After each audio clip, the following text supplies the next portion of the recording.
All right. Well, hello, everybody. Welcome to Heart Mind Happy Hour.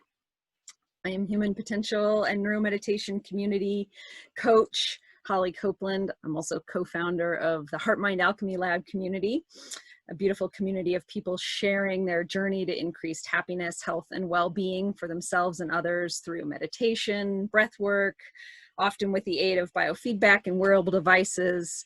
And I seek out experts that work on topics of interest to this community and my clients, where really ancient wisdom meets modern science. This is really the intersection of neuroscience, of meditation, technology, breathwork, consciousness.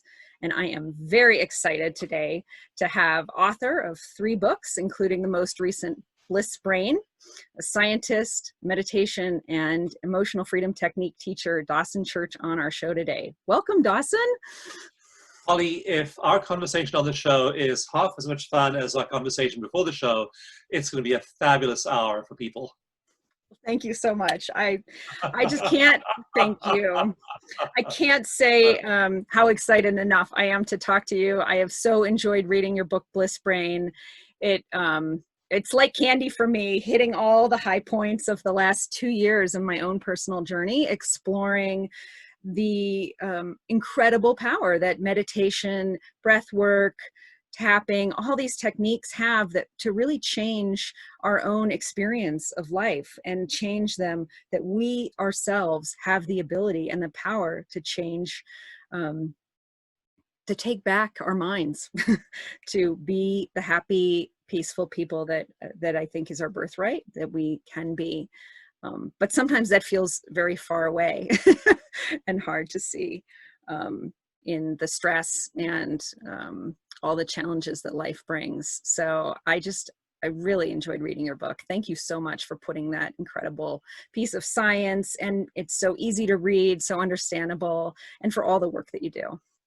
Well, thank you so much. And I do try and make my books really relevant to people and actually give them a pause just to make sure that every single part of the book isn't just scientifically correct and accurate, but also that it really connects with people emotionally. So there are all these stories of people who have used the techniques and felt shifts in their bodies. There's all the science there, of course, as well. Often the stories of the scientists, too, which are often quite surprising and illuminating. So I do one pause, Holly, where I just want to make this book lyrical and beautiful. So thanks for saying. And it shows. It is lyrical and it is beautiful. I absolutely felt that. And I really love how, what I got from your work and even the title Bliss Brain, that it's really about remodeling your own brain for happiness, right? And I love this phrase that you have, that you can change the hardware of the brain with the software of the mind. It says it all, right?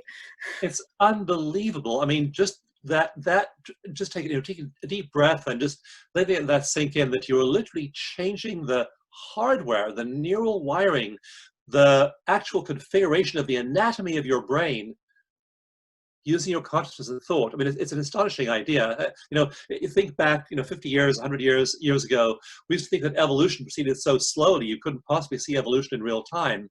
And we're evolving our brains moment by moment, thought by thought.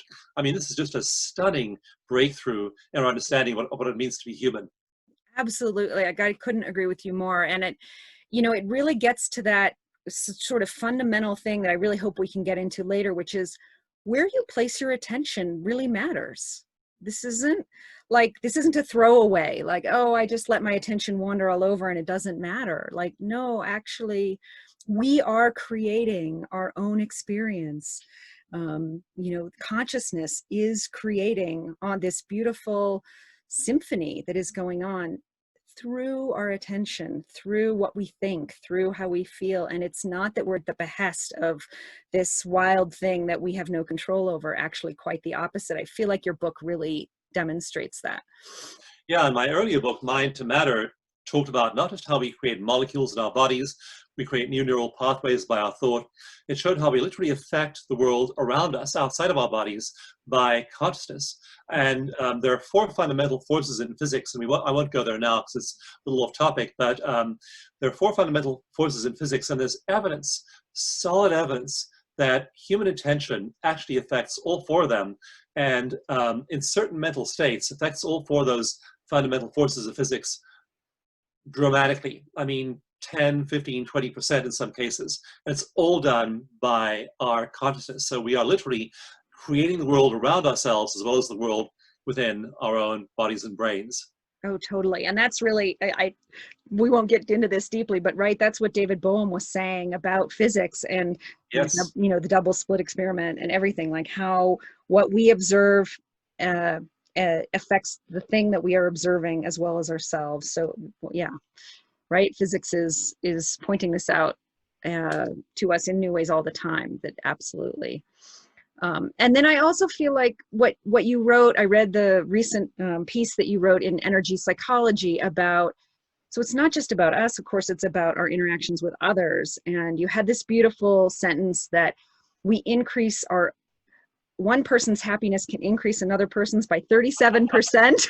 Yeah, that's the result of a 5-generation study that's been running since the 1950s in Framingham, Massachusetts, and they found that emotions are as infectious as any airborne virus or bacterium, that literally if you get happier, your neighbor is about 35% more likely to be happy, and his neighbor, who you don't even know, is about 15% more likely to be happy. So literally happiness is contagious and it affects people all around us. So when you get happy, when you use your attention wisely, when you are using your gift of consciousness to really create good things in your life, your own body, you're actually having a huge effect on the whole world of people around you too.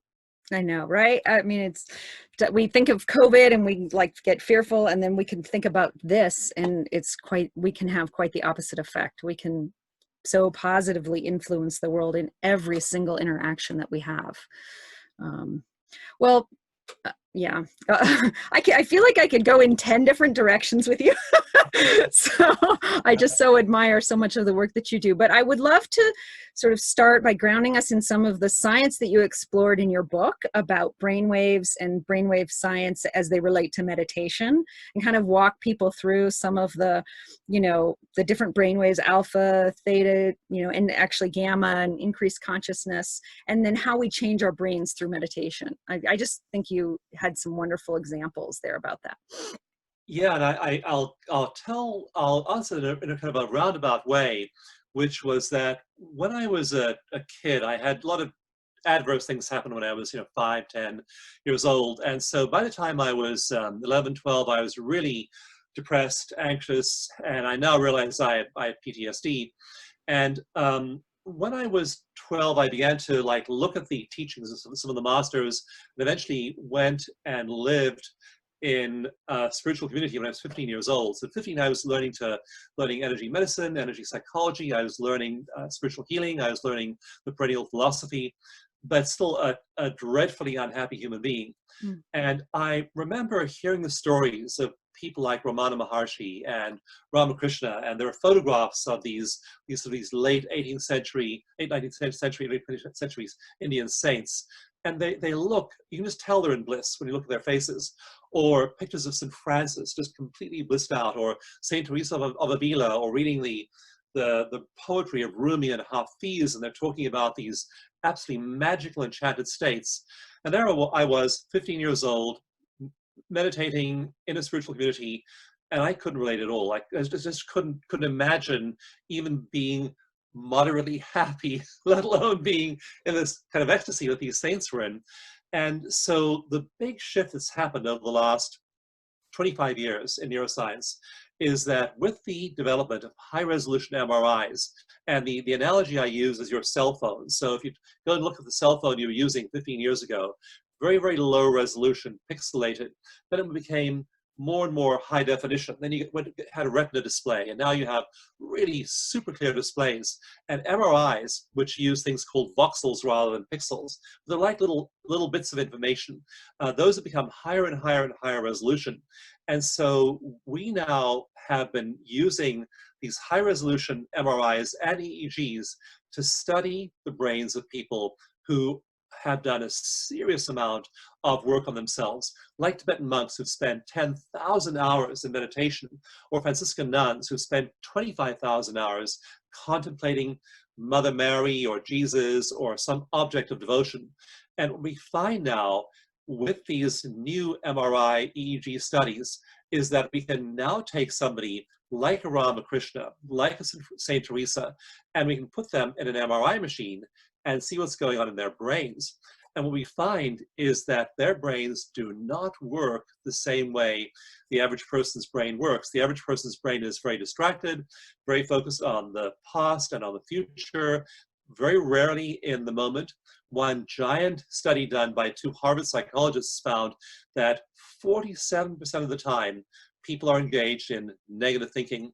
And that negative thinking is what's called, in the jargon of neuroscience, self-referential thinking.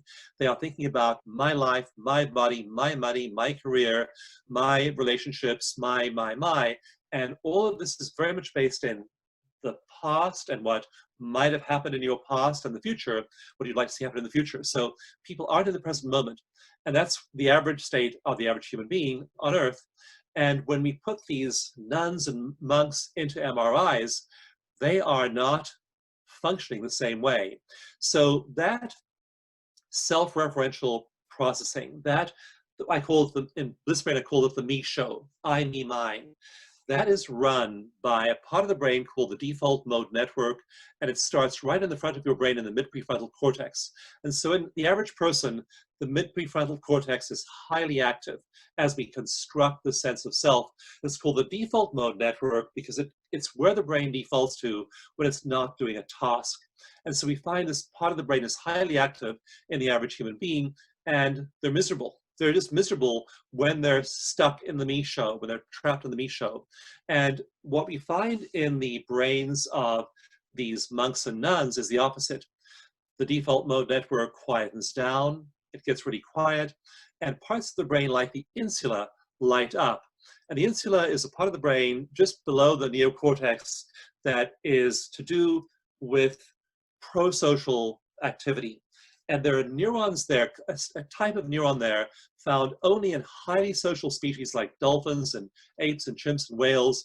And they have these neurons, and these social species, including human beings, are able to love, they're able to bond, they're able to project their experience into the experience of another person. And so you find that compassionate people, loving people, people who are altruistic and kind, have high activity in the insula. And that's what we find when we hook these people up, these monks and nuns up to MRIs, is they have huge amounts of activity in these happy, compassionate, loving centers of their brains. So we find these waves of activity, especially gamma. Gamma is your highest brainwave, highest frequency wave, 30, 40, 50 cycles a second and higher, going up to hundreds of cycles a second. And that wave is highly active in the brains of these mystics. And all the suffering brain waves, especially beta. Beta is the typical brain wave of stress and anxiety and overwhelm. And those waves are high in people who are, for example, self-referential thinking. It's producing activity in the default mode network, a lot of beta brain waves. And you can see in an EEG this big expansion of beta. In one set of images in Bliss Brain, I have a picture of a woman on stage at a big conference in France, and there are hundreds of people in the audience, and we have her brain waves like 30 feet high on a big screen behind her, and you see her as she hits what we call in EFT training a trauma capsule, and she's remembering childhood molestation. And so her beta brain waves, her stress brain waves go way, way, way out. All the other waves disappear. Her theta, her delta disappears. Her gamma is non-existent. And so her whole mind is consumed by this terrible memory of molestation as a child. And her beta waves are just way out there. But as we work with her, bit by bit, those beta waves pull in. Gamma starts to appear. Delta and theta normalize. Alpha begins to appear. Her beta waves go away. Eventually, she's completely calm, even though she's still thinking about that same childhood event, she's now released all the emotional energy, all the emotional charge left in that event, and now her brain waves are in this peaceful pattern. And so we can literally take the brainwave map of somebody, and we can tell where they are without knowing a thing about them. We can tell how anxious they are, how centered they are, how in touch they are with their creativity, because gamma is the wave of creativity, of joy, of resilience. And we can tell all these things just from a brain map without knowing a thing about the person's history or their past, their biography. So this is the magic of science now. We're able to take, I couldn't relate to those Rumis and Ramakrishnas and St. Francis's and those elevated people when I was a kid. Now we can take somebody and we can train them to acquire those same blissful states, and we can do it in a week. You know, I've talked to many neuroscientists from many different with many different kinds of approaches, and we're finding people are developing this ability to suppress those anxious beta waves, lots of alpha, theta, and delta, and then gamma starts to appear. And like in one retreat, I'll just end by saying, I did a retreat with people a year ago, 7-day retreat. We hooked people up to EEGs on day 1 and day 7. And day 1, their brainwaves were all over the place. By day 7, they were able to enter those ecstatic states of oneness, of communion, non-local communion with those elevated kinds of mental states of consciousness where they're feeling one with the universe, feeling one with everything. And they were doing it in 5 minutes or less. One woman, star of our show, she was doing it in 47 seconds. We'd hook her up and we'd say, go into Bliss Brain. And in 47 seconds, she had the full-blown pattern of a master showing up in her brainwaves. So that's the beauty of science. It's now showing us how to identify these waves and then how to train people to get there really, really fast. Mm. Oh, thank you for telling that story. And yeah, it's so hopeful, right? Because you start by looking at the brains of the monks and nuns, and you think, oh, well, do I have to go sit in a cave for 20 years or give up my family? And there's somebody here listening with 2 kids and a job, and what you're saying is that in the work that you're doing, you've really been able to work with people. Uh-oh, am I still on? Okay, you froze for a minute.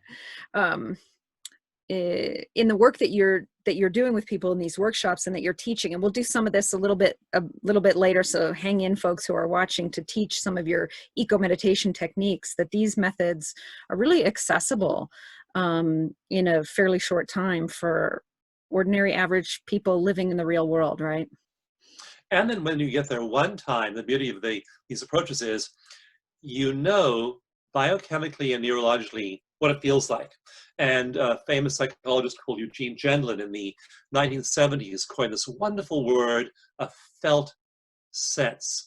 You have a literal felt sense in your body of what it feels like. And so you aren't trying to figure it out anymore. You know what the cocktail of neurotransmitters and hormones is that represents that state. You know what the brain waves feel like. And when you've been there a few times, you know the territory, you can go back again there really quick.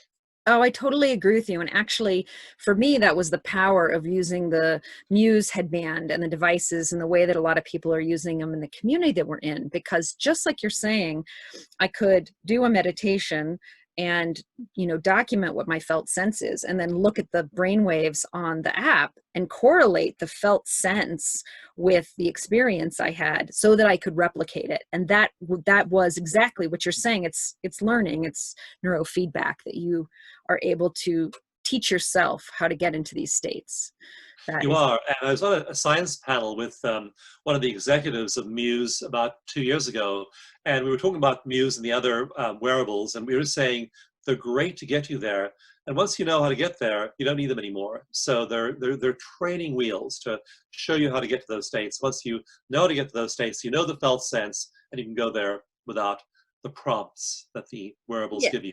Yeah, I totally agree. I think what's been interesting, because I've been doing this for over a year and a half, is that there are deeper and deeper felt states too. So there's the state that you can get into in 5 minutes in your workshop, but there are some obviously very deep states of meditation that you can get yourself into as well with, longer periods of training. And I think those, I find actually the Muse is very helpful for working on those deeper meditative states as well. Yes. Yeah. So, well, incredible. Well, so, you're talking, so let's see.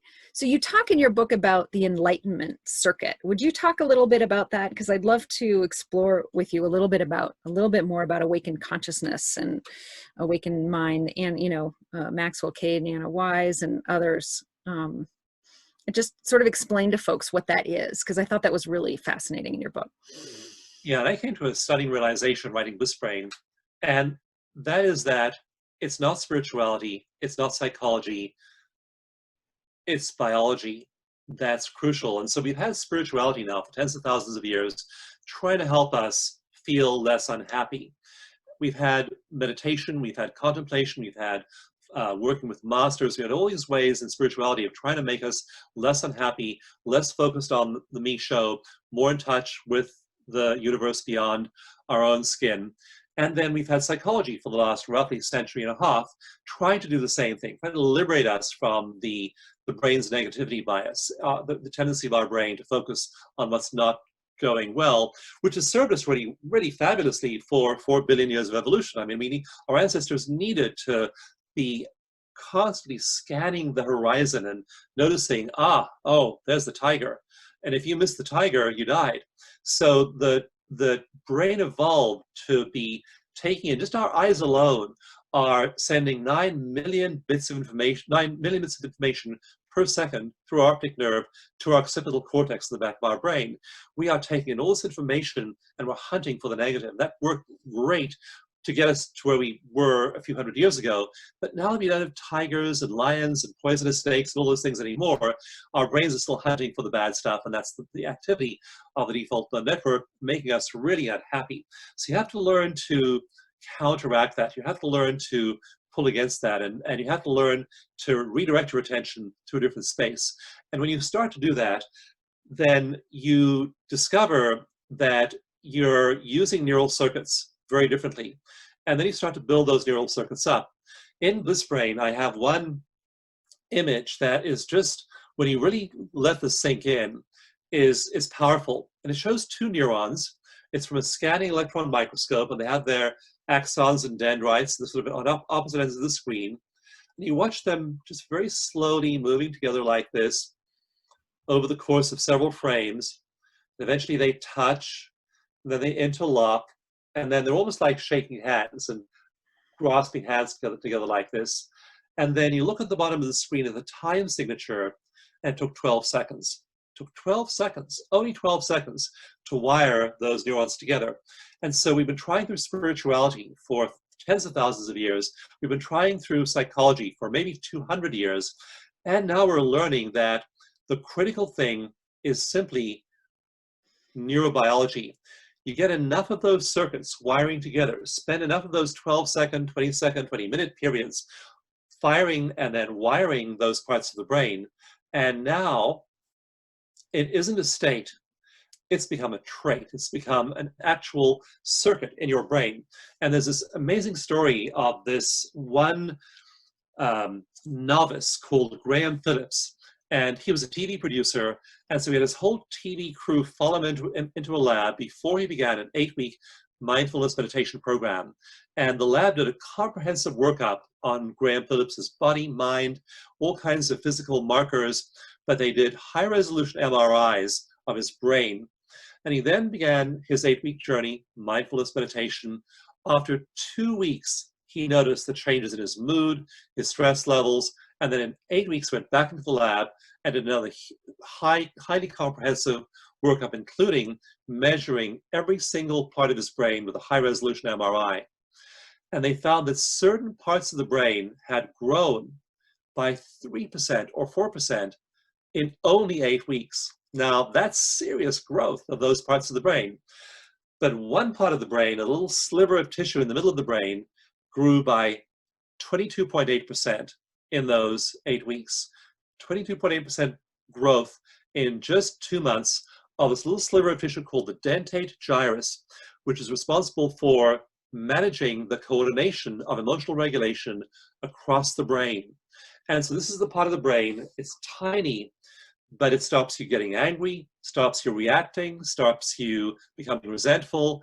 It's just putting the brakes on all of those negative emotions in the brain. And that piece of hardware in his brain grew 22.8% in 8 weeks.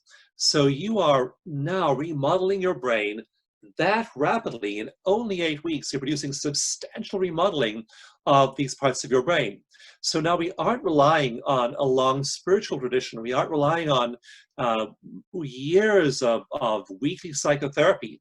We're just stimulating the firing of certain groups of neurons in our brains. That's rewiring those parts of our brains. It's happening within 8 weeks. And suddenly we become much calmer, we become much less stressed, much less overwhelmed, and we now anatomically have a very different brain. And this is just, again, this is just absolutely mind-blowing to me, Holly, that we're literally able to do this that quickly. And then, of course, our lives are far more peaceful, far richer, far more joyful, far more resilient, far more creative. The amount of gamma we produce, gamma brainwaves, is infinitely larger than what we had before. So all of these things happen, and we're sparking their changes, these changes in growth in the brain in only 8 weeks. Yeah, that's an incredible story. And I loved the picture of the wiring neurons together. For all the times I've heard the neurons that fire together, wire together, famous Hebb quote, to actually see that electron microscope image was just astonishing. So I appreciate that you put that powerful graphic in there. So let's see, where do I want to go next? There's so many places to go. So you've developed this EcoMeditation technique, which weaves together all these different scientific, aspects of what we know about how the brain works in order to help people achieve some of the, really wire their brain, remodel their brain for happiness. I'd love to hear a little bit about that technique and how how did it come to you? Well, as a result of abject failure, I actually have a trophy up here. It says double gold medal winner, and I joke that I won this being the world's worst meditator, because I really was. I really struggled, and even when I became a daily meditator about 20 years ago, I slogged my way through it every day, and it was okay. But then I thought, we know that heart math is effective. We know that heart coherence is effective. I also, at one conference, Roland McCready, who's the director of research at Heart Math, said to me, Dawson, when we hook meditators up to our heart coherence monitors, we find that when they go into meditation, they drop out of heart coherence. And I thought, Roland can't be right. So I got back from the conference. I had a housemate at the time who was a really wonderful guy, a regular meditator. So I hooked him up and had him meditate, and sure enough, he dropped out of heart coherence. So I thought, I need to develop a meditation that keeps people in heart coherence. Also, I'd always struggled myself, and I thought, if we just put things together, if we add all of these ingredients together that we know are effective, and we make it physiologically based, it'll be easy for people. I don't want it to be psychologically based or spiritually based, because again, the spiritual language turns people off. I want this to be a series of simple physical exercises that put us into heart coherence, that expand our alpha waves in our brain, that trigger the vagus nerve, and that stimulate the whole parasympathetic relaxation response to the body. And there are just very simple physical stuff you can do that will trigger all those responses. And then I thought, we know these are all effective separately. What would happen if we put them all together in a sequence? So I did that, and I found that suddenly I was in a much deeper state, much more quickly. And then I was at a conference, and I asked the organizer at one of the breaks, would you mind if I just have, lead a brief meditation for everyone in the whole audience? And I was sort of known as this innovative researcher, so she said yes. And I then led my first group EcoMeditation, having the whole group do that. And first of all, everyone in the whole audience came into coherence, and then the entire audience came into coherence together. So now hundreds of people were in coherence simultaneously, and that was really interesting to me. That spontaneously, like metronomes just coming into phase, they all came into coherence together. And then afterwards, people walked up to me, some with tears in their eyes, saying, I've never been able to meditate, and this was the very first time I ever did. And we get emails all the time in our customer support department. Now, our customer support department is supposed to handle complaints. I lost my password. That I can't load this page, and you know, we take care of those obviously when they come in. But we get a lot of wonderful press of people just emailing us saying, I tried EcoMeditation, and suddenly, for the first time, I could do it. One woman last week said, I've been a meditator for more than 20 years, and I got to a deeper state, my very first EcoMeditation that I have had before. But it's just simple physical cues that put you into these deep states. So I began doing it myself, teaching it, and I put it up on the web for free. And then Holly, about 5 years ago, my webmaster said, you know that crummy looking page with those 7 steps of meditation, we're getting 20,000 visitors a day, a month, 20,000 visitors a month just going there. I was like, really? So I began to put it all together, and I realized I needed to research EcoMeditation. So we've done several trials now. We've done an EEG study, which again found that people got to these deep states really quickly the first time. We've done an MRI study. We've done some mood studies, and they're all really showing that people have radical changes the very first time they try it. Huh. So I'm super curious. That's wonderful. I'm super curious when you mentioned everybody getting into heart coherence. Just curiously, how did you know that?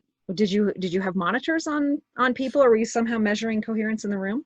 Because they were breathing in sync. They all began to breathe. So you go to deep coherence. So you go into basic coherence if you take a 6-second in breath and a 6-second out breath.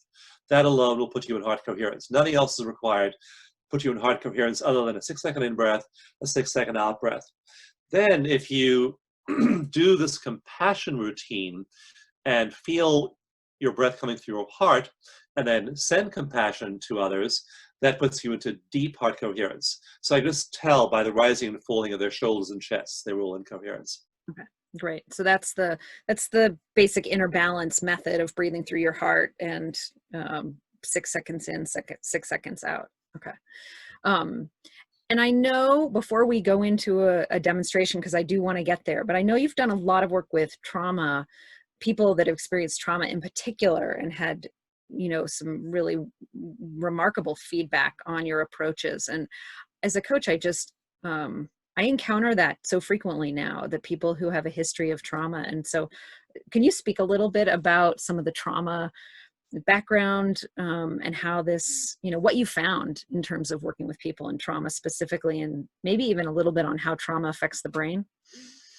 Yeah, and it affects you radically. It affects you dramatically.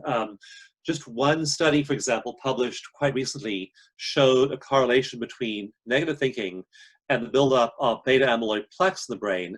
So these Alzheimer's plaques in the brain were associated with negative thinking, and the more negative thinking people did, the quicker their brains built up beta amyloid plaques.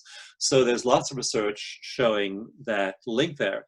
And so trauma affects people dramatically.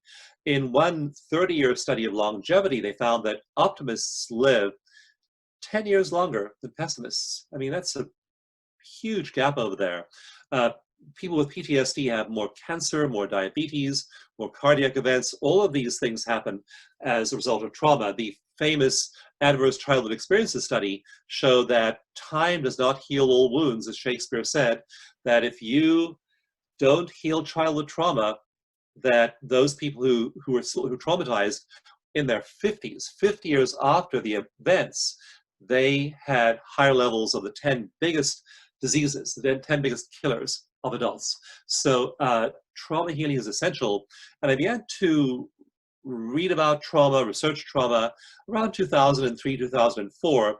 And at that point, the first batch of warriors was returning from Afghanistan and then from Iraq. And so I got involved in trauma treatment back then and in trauma research. I began to try to get into the Veterans Administration. I began to do some simple pilot studies of EFT, which uses acupressure, tapping on acupuncture points for trauma, and gradually got deeper and deeper into this. Eventually did studies on cortisol and immunoglobulin and blood pressure and all kinds of other correlates of trauma. But I did about 15 years of work on this. And then we began to actually treat veterans coming back. So I founded the Veteran Stress Project in 2007 because we weren't getting very far with the VA. We were knocking on their door, and I was going to Washington, D.C. and trying to get a hearing there for getting these trauma treatments into where the veterans were in the VA. And pretty much the only person that took an interest in me there was the bouncer. Get rid of that guy out the door. I didn't get very far. We had quite a big group of us actually, traveling to Washington, D.C., meeting with members of Congress, trying to get these therapies into the VA. And the then head of the VA was just implacably opposed to energy therapies. And so we didn't get very far. And eventually I said, look, we'll just form our own nonprofit. And it's called the Veteran Stress Project, and we began to treat veterans ourselves outside of the VA. So trauma really, really, really affects people, and it is not a mental issue. It is a physical issue. It affects your hormone levels. It affects neurogenesis. It affects the size of the learning and memory centers of your brain. It affects your skin elasticity. There's one image I saw once of a man in the Syrian civil war, and this man, just the lines of just fear and dread and disappointment were etched into his face. He was holding this little boy, and I thought, oh, I'm so glad that this little boy has his grandfather to hold him. I looked at the caption, and it wasn't his grandfather, it was his father. But you look like that after a while when you're traumatized, and it has incredibly severe effects on the body. So I began to research trauma. I began to gather the funds and the people to do randomized controlled trials of EFT for PTSD. We eventually did 6 of them. We then did a meta-analysis of all 6 of those and found that EFT had a phenomenally effective success rate with relieving flashbacks and nightmares. And I worked with a lot of veterans as well. Like one young man I worked with, he was in the Battle of Fallujah in 2004, and he had just terrible memories. Like one of them was having to clean the uniform of a friend of his who'd been killed in combat, and this other Marine's personal effects and uniform had to get sent back to his family. But the uniform was all full of body fluids and tissue, and it was just a horrible job that this young man had to clean this uniform. And he literally had to he had to run out of the hut where he was doing the cleaning, take a deep breath, run back in, do a little bit of bleaching, run back out for another breath of air because the smell was so bad. And I was tapping with him, doing EFT on this memory. And he was so triggered by this memory, he couldn't get it out of his mind. He was having flashbacks and nightmares. His stress level was 10 out of 10. After EFT, it went down to a 0. And we tested him again months later, it was still a 0. So we saw literally thousands of veterans go through this process and lose all of that stress. So I had this whole sort of career focused very much on trauma. And then eventually, after knocking on the VA's door for about 10 years, in 2017, EFT was approved as a safe therapy by the VA. So 10 years, they got the memo, and now we're actually working with on getting EFT into 18 veterans hospitals right now. So it's a project I'm working on. So with that sort of launched and running, I then began to focus on happiness. And so all the psychological measurement for most of the last century has been on removing deficits. So all of the testing we do is you take the depression inventory, you take the anxiety inventory, the trait anxiety inventory, and 0 on those instruments means you're fine. And then if you have a score, 3, 6, 9, 12, 22, that means you have symptoms, and the goal of psychology is to remove those, clear it at a 0. And we paid almost no attention to, well, I don't want to just be 0 and have no pain and no anxiety, no depression. I mean, sure, that's nice, but can I get to ecstasy? Can I get super happy? And then me, just me, I mean, I myself personally getting super happy and thinking, wow, I want to share this. I mean, I want to let people know that you don't have to live in this miserable, depressed, dungeon of your consciousness your whole life. You don't have to just get to 0 and be at ground level. You can go up and fly in heaven and just be in these elevated states and look at the picture of Rumi and or Ramakrishna or St. Francis or St. Teresa and say, oh, I know exactly what that state is. I go there every morning meditation. So that's the promise we have now. And that's why I'm now, post the sort of trauma career, I'm focusing on the next phase, which is training people to quickly enter those elevated states. Oh, thank you for sharing that. The trauma background's incredible. And I mean, I just, deep gratitude from the trauma community. I know everybody. I know that when I say, wow, thank you for doing all that work, then I speak for millions of people, because trauma, so many people are affected by trauma, and what an amazing contribution to really take that on and be knocking on the VA's door for years. Oh, I'm just dumb enough to persist. Everyone else, all the smart people gave up. Oh, that's been and and then to turn around and refocus on happiness, which I love that. Who wants to be at 0 anyway? Yeah. And also I'm just reminded about one of the things you talked about in your book about the lag in getting unconventional medicine into being conventional medicine. You talked about this incredible 17-year lag, and that we get like a fifth of a 17-year lag because of how hard it is for out of the box techniques, if you will, like energy medicine, like tapping, is to become accepted. Yeah, we're so used to the pace of technological change. Like the car I'm driving today is nothing like the car I was driving 10 years ago or 10 years before that. And my phone is evolving. All the technology around me is evolving so quickly. And yet we have some parts of our society where innovation is just painfully slow. And Andy Grove was the founder of Intel. He wrote scathing articles about this toward the end of his life. He said, we will want the latest technology when it comes to our smartphones or our laptops, and we go into hospital and we're getting, like ancient techniques. And that paper I wrote with a group of really distinguished colleagues, it showed that the lag between therapy being proven in the lab and reaching the patient averages 17 years. And that's the good news. It gets to 17 years later. So, you're getting 17-year-old technology and techniques over there. But of every 10 techniques, 8 of them never make it to the patient and are lost. Only 2 out of every 10 get to the patient. The analogy I use is I say, Holly, if I told you I was giving you a cell phone, I'm going to give you this phone. And you're like, oh, okay, nice gift. Give me a phone. That's sweet of you. It'll be there in FedEx, in the mail in FedEx tomorrow. And then I said, yeah, and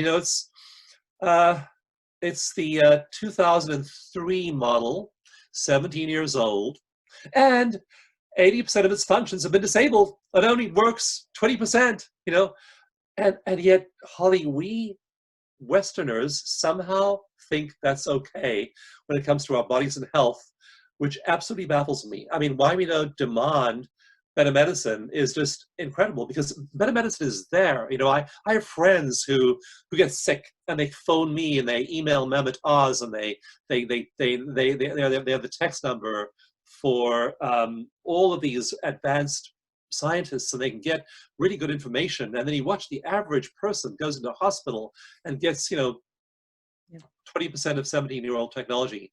It's there's a huge medical disparity here. Anyway, that's another whole issue. It is another whole issue, but Okay, that's No for a rabbit show hole. for another day, but it's an important topic.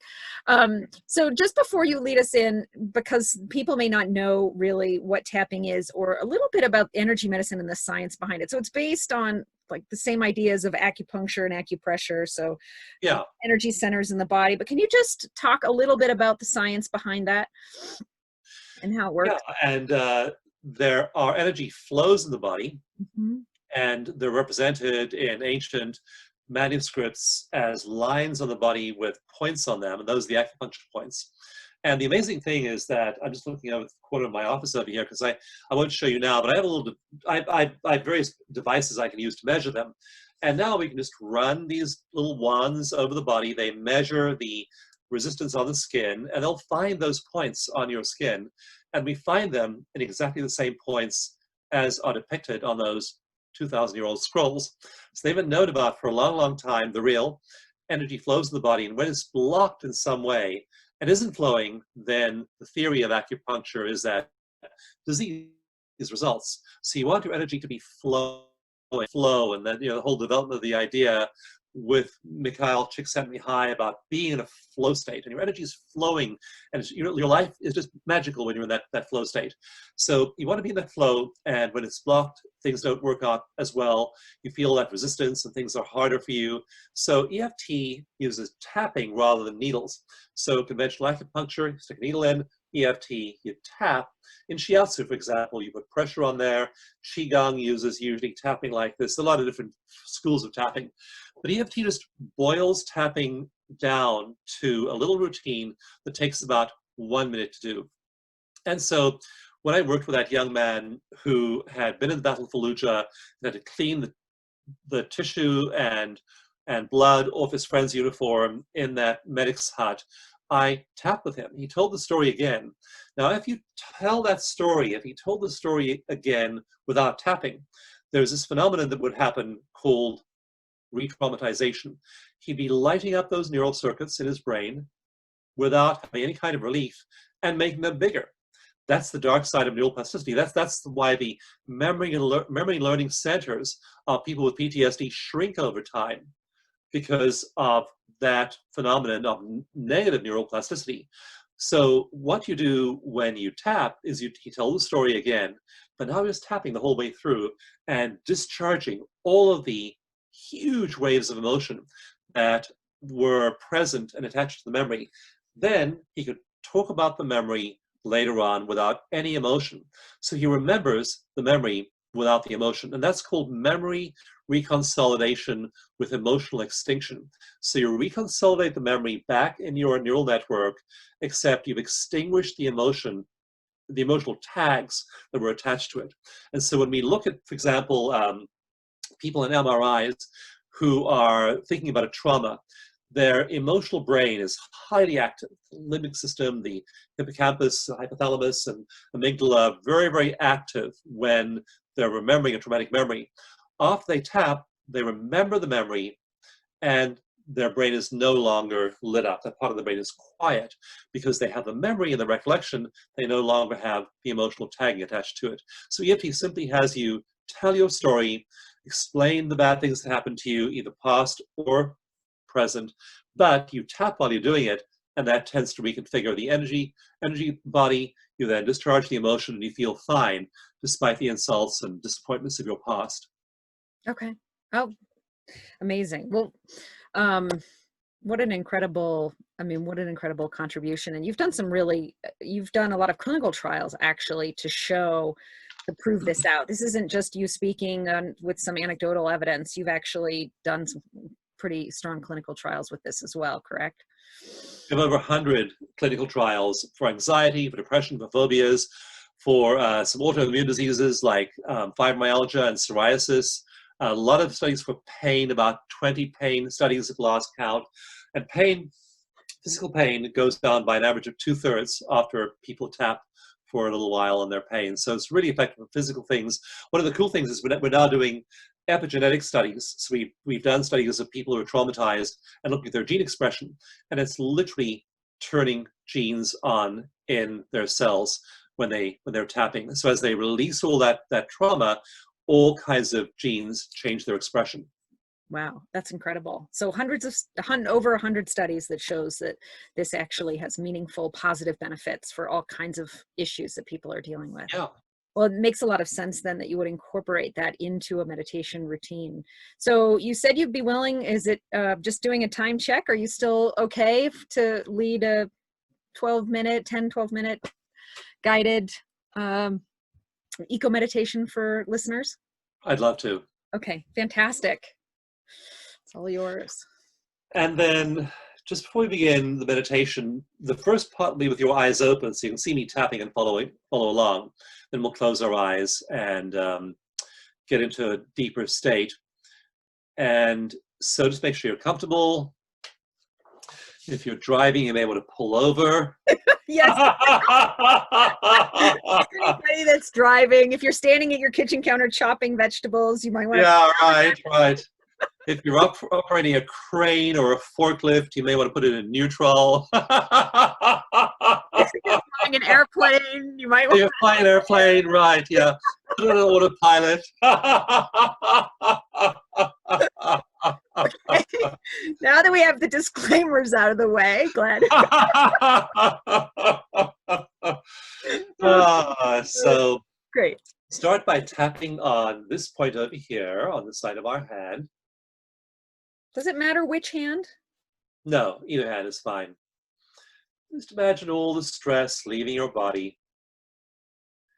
And you can imagine stress like a fluid, just starting at the top of your head, flowing out through the bottom of your feet as you breathe, and then tap on the top of your head. This is your governing meridian. Notice your breath. Tap your eyebrow meets the bridge of your nose with 2 fingers.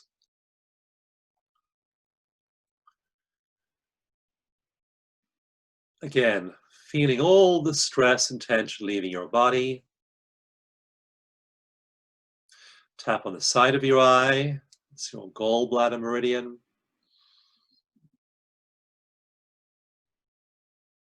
As all the stress flows like a fluid out of your body. Tap under the pupil of your eye. It's your stomach meridian.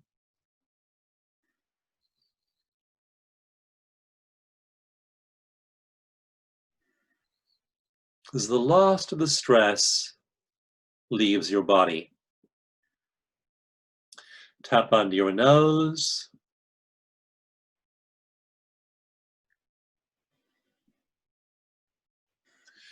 Tap on your chin.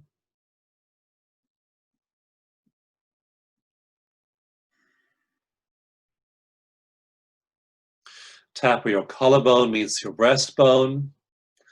3 or 4 fingers.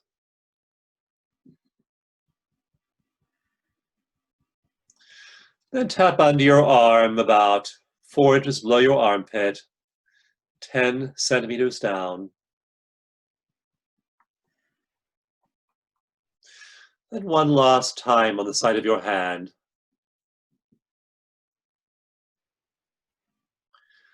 Then stop tapping, relax your hands, close your eyes. And just notice the natural rhythm of your own breath. Imagine yourself breathing in and out through your heart,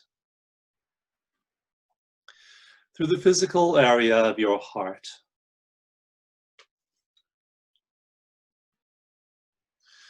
Relax your tongue on the floor of your mouth.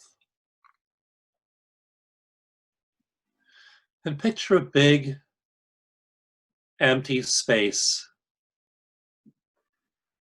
inside your feet.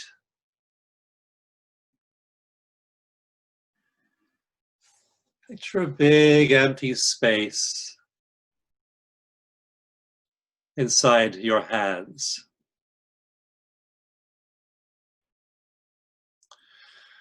Picture a big, empty space inside your whole body, inside your whole head, Feel the volume of space between your eyes. Notice how relaxed your tongue is on the floor of your mouth.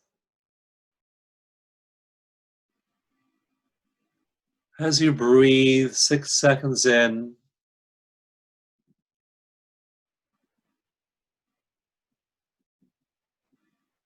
and 6 seconds out. And imagine a column of light pouring in through the top of your head, filling every cell in your body,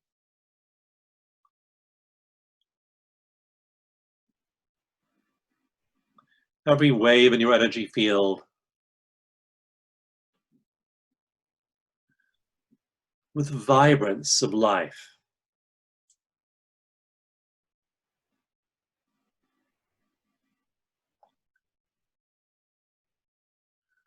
As you notice the infinite space between your eyes, notice your tongue relaxed on the floor of your mouth. Notice your breath flowing through your heart. 6 seconds in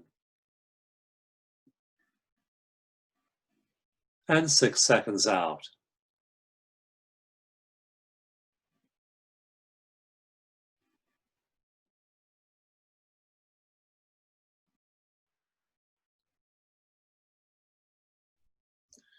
Notice your heart energy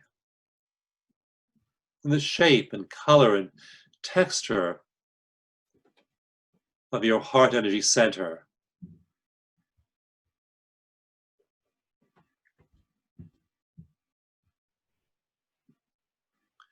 And send a beam of that heart energy out to a person who represents unconditional love for you.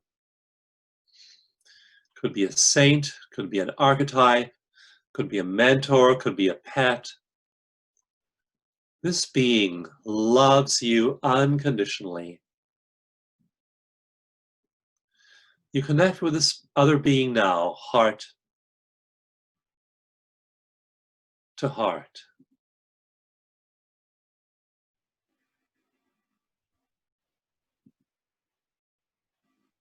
Notice how relaxed your tongue is on the floor of your mouth.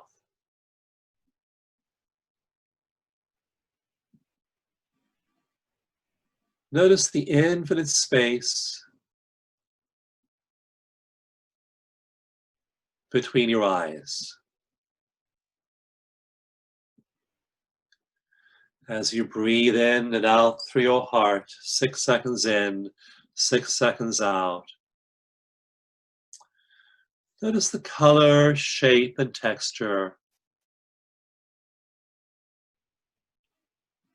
of your heart's energy beam.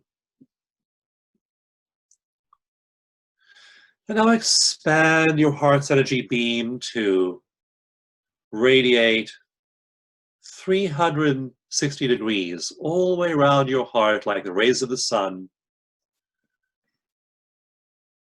As the radiance from your heart touches every single atom in the universe. Your heart is like the sun, with its beams of connection, compassion, and love radiating out to every single atom in the universe.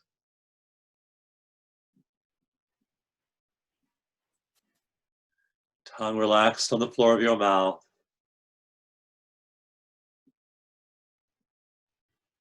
Infinite space between your eyes. Breathing 6 seconds in. Breathing 6 seconds out.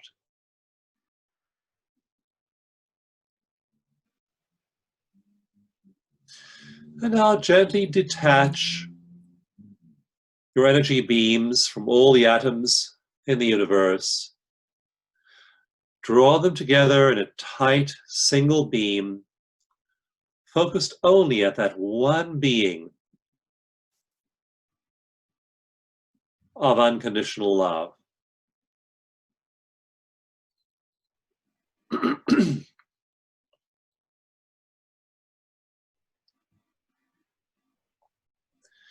And now gently detach your heart energy beam from that person and bring it all the way back inside your own heart.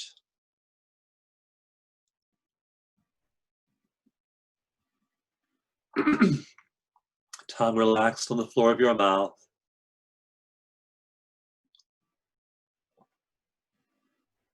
Infinite space between your eyes. The light and love of the universe pours down through the top of your head,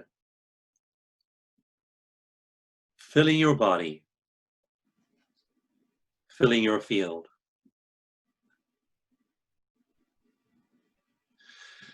And now with the next 3 breaths, prepare to return your attention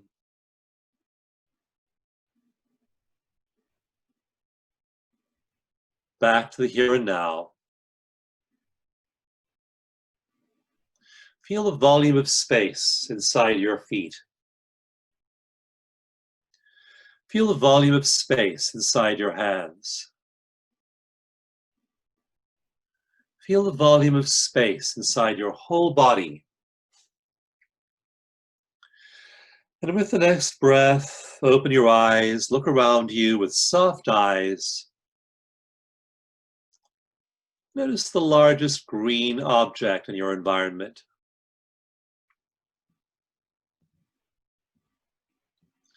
Notice what time of day or night it is. Count the number of doorknobs you can see right now. And welcome yourself into your wonderful feeling body. That's all it takes, really. We spent exactly 11 minutes doing that. And so you can induce the state with those 7 steps: the breath, the tongue, the space between your eyes, tapping, and then picturing sending compassion or love to another person and then the universe. And then you do that and you're in deep heart coherence. When you picture that space between your eyes, you go into a very large flare of alpha brain waves. You start to then generate gamma and also delta, the slowest wave, delta first, usually then gamma. We watch this happen now with hundreds of people. We know it happens pretty much automatically when they do this. And then you're in deep coherence, and you also send a signal to your parasympathetic nervous system to go to deep relaxation. And you stay there for that 10 minutes. And then it's important to re-engage with your environment afterwards by counting, by looking around, looking at the time, looking at objects, and orient yourself to the here and now. Because if you don't, you can stay way out there. And of course, that's what those people in the Himalayas and the caves and the desert and the forest did, 1,000 years ago. But you have the diapers to change. You've got dinner to make. You've got your thesis to wrap up. You've got your responsibilities to attend to. So you get to that state that those old monks and mystics were in, and then you integrate that with your everyday life. And what starts to happen then is do this often enough, and after 8 weeks, 12 weeks, 24 weeks, you then start to have flashes of this in everyday reality. So you'll just be standing in line at the grocery store, and suddenly you'll be in Bliss Brain, or you'll be just be doing something totally unrelated, like maybe you're just making dinner, maybe you're taking a walk, and suddenly you just flip into Bliss Brain. And this way, these states start to pervade your everyday life. At a certain point, they become your dominant reality. Mm. Thank you for that beautiful meditation and guiding. And I think you've done an incredible service to bring all these different techniques together into one 11-minute meditation. And I think for so many people who have, maybe thought they were meditating or felt like they were, meditating, but they were really thinking. So, so they weren't. I've done that. Yeah, I've done that too. That was the early. Metal.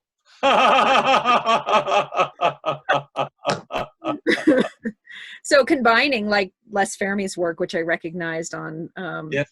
on the openness. That's Les Fermi's open focus. Yeah. Yep, open focus, which is an incredible contribution, and sort of bringing that in and bringing in the heart math, heart coherence, and then the gratitude and compassion techniques, all into one. I think is beautiful integrated meditation, and I think for a lot of people is a beautiful place to really start to experience some of the health and wellness benefits of meditation.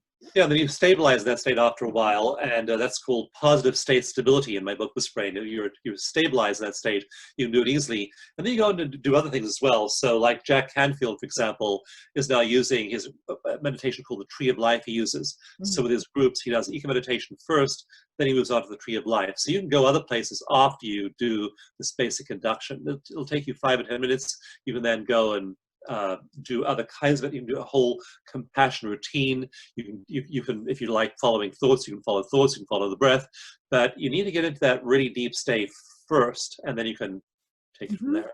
Yeah, and I really talk to my clients about this a lot, about what practices are you doing to get yourself ready for deeper states of meditation. That just plopping yourself down on the mat and just kind of closing your eyes. A lot of people really struggle. Oh, my thoughts, or I'm chasing my thoughts, and they have difficulty. And so we talk a lot about those preparatory practices and techniques that can help, facilitate deeper states of meditation. And so I feel like your meditation can be used in a lot of ways. For some people, maybe that's all they need, and that's what that serves them. And for people who are looking to achieve other things in meditation, other awakening states, I think this is a really nice kind of preparatory meditation sequence that people could use. Yes, exactly. Yeah. So wonderful. And you said something at the end about, in the compassion gratitude part, about delta with gamma. And I just wanted to ask you about that. So was it your experience that people get into, those slower delta waves, and that the gamma kind of follows or rides on top of them or facilitates that? Can you elaborate on that at all? I'm just curious. Yeah, and we don't know why this happens, but that's exactly the language they use. They used to use this. They say that gamma rides on delta, and so you see this kind of big delta footprint opening here. I had a funny experience. The very first EEG study I had, where I had 2 neuroscience experts in the room, and they had, I think, 8 people hooked up in one of my EFT workshops. We were doing EcoMeditation, and at lunch, I had a chance to talk to them and say, how's it going and what are you seeing there? And the one was so excited. She said, I can't believe how much delta these people are making. She said, I've never seen people make that much delta before. I literally had to change the aspect ratio of my screen and zoom out 4-fold to capture it all. I've never had to do it before. And that wasn't enough. I then had to zoom out 4-fold again to 16-fold, 4x4, 16-fold, to capture all their slow delta waves. They were making huge amounts of delta, and that then triggers these big bursts of gamma. And that gamma is what we look for in the brains of adepts. And so these Tibetan monks, these 10,000-hour meditators, one of the problems I have, Holly, too, is that I have a hard time explaining to people and convincing people how happy you can get. These Tibetan monks, they are generating 25 times the gamma when they're in those states. So they're 25 times as happy as the average person. And I can probably convince you that you can get 25% happier, or maybe even twice as happy in a stretch, but 25 times as happy, I got a hard sell on my hands here. I don't know how to do it, really. I'm really baffled how to explain this to people, that you aren't just going to get slightly happier, you're going to get super happy, and it'll become just your natural state.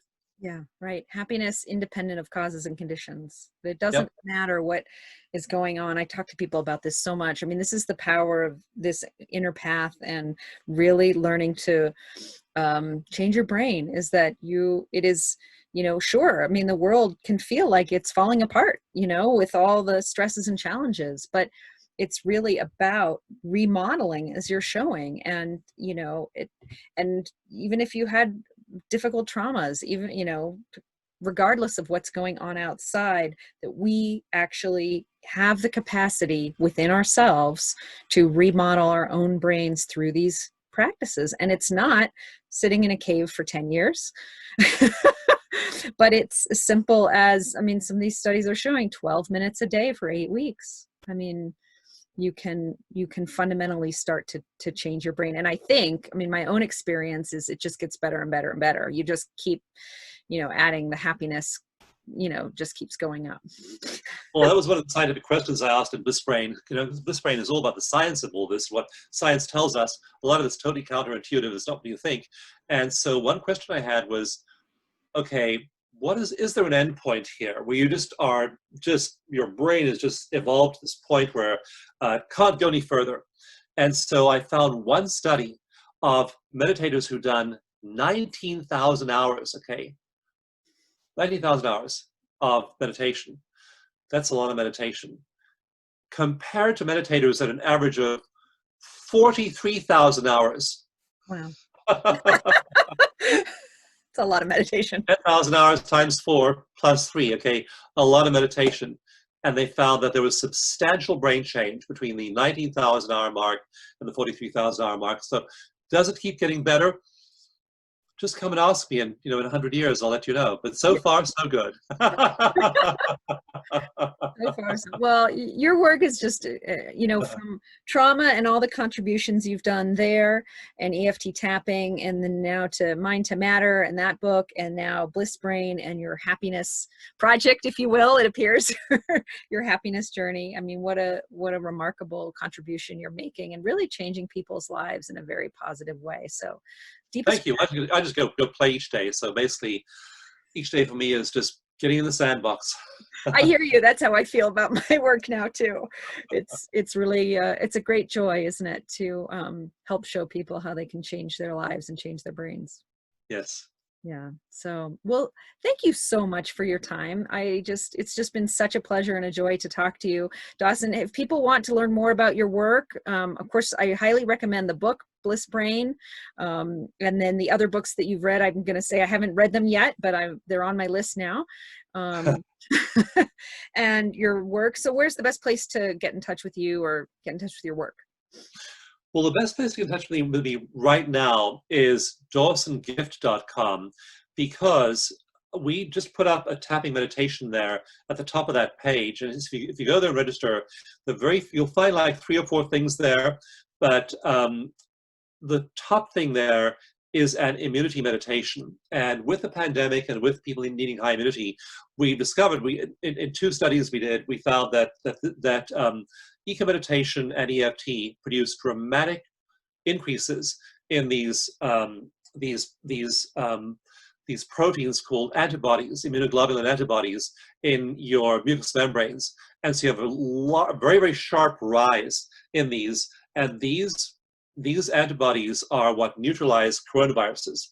And so we've got an immune meditation there that's free, a bunch of other resources, but I really want people to get that immunity meditation and use it, because we have 2 clinical trials showing within a week you have a huge surge in your body's immune system, especially protective against coronaviruses. So that's at dawsongift.com. There are other sites there too, but that'll get you into, like, we have practitioners who can work with you. We have a site called tappingplace.com where you can get live interactive video sessions, but go to dawsongift.com first and then kind of branch out from there. Oh, that's fantastic. Wow. So what we need to do is like wear your mask and then do your meditation. Absolutely. Keep tapping through your mask. Or maybe get masks printed with the little The meditating voice. person. Yeah. Yeah, drop a 1 dot here in your mask and 1 dot here. Oh, that's Yeah. wonderful. Thank you for that gift too, and for letting people know. And I'll put the link in the show notes as well for people. And just many blessings to you, and blessings and love to everybody who is watching. Thank you so much. Heart goes out to you. Have a wonderful weekend, everybody. Be well. Yes.